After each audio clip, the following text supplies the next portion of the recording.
Hello and welcome to the single session vlog, where we talk about all things related to single session therapy, which is a topic that I think is great, and you must too since you're watching me.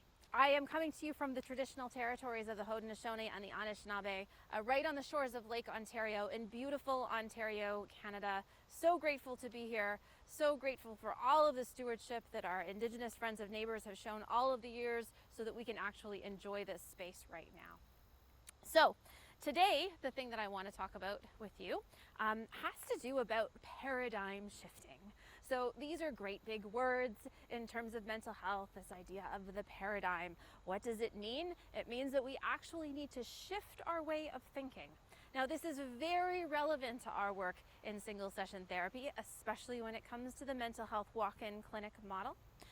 Because, of course, we are only seeing people once, and most of us are trained to see people 10, 15, 20 times. Now, one of the things that comes up quite frequently is the idea that doing single session therapy is like therapy light, and that if you have training as a therapist in anything, you can just walk right in and do all of your training in one session. I say, that is not how it works. And I will tell you why. I'm going to give an example from my own life. So way back in another lifetime, I actually had a music degree and I was a performance piano major. So I have a degree in piano performance. Super useful in my life now. Anyway, I kind of think that if I had been playing a different instrument that wasn't the piano, specifically something I could hold or play with other people in an orchestra kind of a setting, I would probably still be a musician today.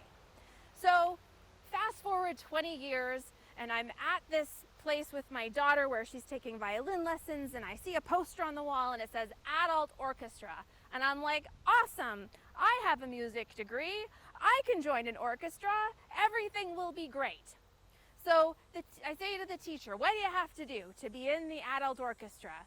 And she said, have you ever played a stringed instrument? And I said, no, but I have a piano degree, a music degree. And she kind of looked at me funny, and I was like, yeah, I'll be fine.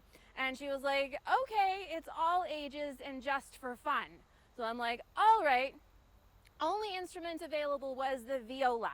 I have never in my whole entire life prior to this time picked up a viola, but I was like, awesome, sounds great. So she sends me home with this viola. I pick it up. I don't know what I'm doing, but I try to make a note because seriously, how hard can it be? I have a music degree. I know how to play music. Of course I know how to play the viola. Guess what? I was absolutely awful. Like, my children could not be in the house with me when I was playing the viola. My task for that first week was to play Mary Had a Little Lamb. And this is where I learned humility big time. Because I realized then that all of my training, classical, formal educational training as a pianist, did not prepare me for the viola. 3 years later, I'm still not very good. Like, I really am not. I can't even pretend that I am. What this tells me, though, and this is why it's so important, is that when you do single session therapy, it's like picking up a brand new instrument. You have to learn the instrument. You have to learn the skills. You have to recognize that it feels differently, that you have to go in and do things differently. Just because I have a music degree, it did not prepare me for the viola. In the same way that knowing how to do long-term therapy does not prepare you for single session therapy, at least to do it well. You can pick it up, you could hold the instrument, that's fine, but the question is, how well do you want to play? How well, how helpful do you want to be in that one session if that's what you're doing? To do that means that you have to take a step back, means that you have to acknowledge, I am learning a new skill. And to play beautiful music requires time, requires education, requires patience, and requires practice. We're going to talk about this more moving forward. See you in 2 weeks.